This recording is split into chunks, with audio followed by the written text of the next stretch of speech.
CM Chandrababu బానే ఉంటారు. భవిష్యత్తులో పోలీసు అధికారులు ఇబ్బందులు పెడతారని హెచ్చరిస్తూ సంచలన వ్యాఖ్యలు చేశారు వైసీపీ నేత మాజీ ఎమ్మెల్యే కేతిరెడ్డి వెంకట్రామిరెడ్డి.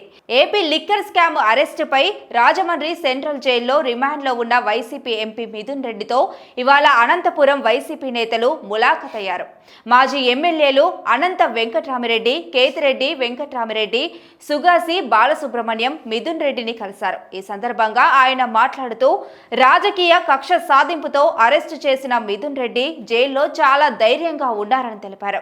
హైకోర్టు ఆదేశాలు ఇచ్చినా మాజీ ఎమ్మెల్యే పెద్దిరెడ్డిని పోలీసులు తాడిపత్రి వెళ్లకుండా అడ్డుకోవడంపై ఆగ్రహం వ్యక్తం చేశారు. ఈ సందర్భంగా మాజీ ఎమ్మెల్యే కేతిరెడ్డి సంచలన వ్యాఖ్యలు చేశారు.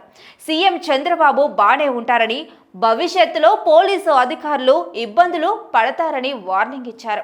ఇక మరోవైపు రాజధాని అమరావతి ఇప్పుడు గోదావరిలా మారిందని, మరో 2 ఏళ్లలో అమరావతిలో పులస చేపలు కూడా లభిస్తాయని వివాదాస్పద వ్యాఖ్యలు చేశారు. ఇక మాజీ సీఎం జగన్ జాతీయ జెండా ఎగరవేయకపోవడంపై కేతిరెడ్డి స్పందిస్తూ, జాతీయ జెండా ఎగరవేస్తేనో చాక్లెట్లు పంచితేనో దేశభక్తి ఉన్నట్లు కాదని, దేశం యొక్క సమగ్రతకు ఐక్యతకు పోరాడితే దేశభక్తి అవుతుందని అన్నారు.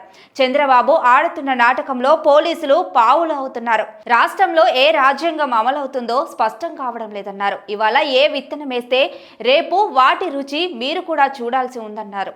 ఇక ప్రజాస్వామ్యాన్ని కోర్టులకు గౌరవించాలని సూచించారు కేతిరెడ్డి వెంకట్రామిరెడ్డి.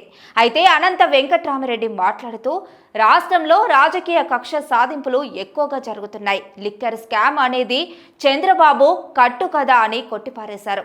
వైసీపీ నేతలను మానసికంగా వేధించే ప్రయత్నాలు ఎక్కువగా జరుగుతున్నాయి. ఇంకా పార్టీని బలహీనపరచడానికి అక్రమ అరెస్టులు జరుపుతున్నారు.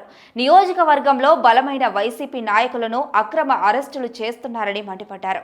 జైల్లో మిథున్ రెడ్డికి సరైన సదుపాయాలు కల్పించడం లేదు.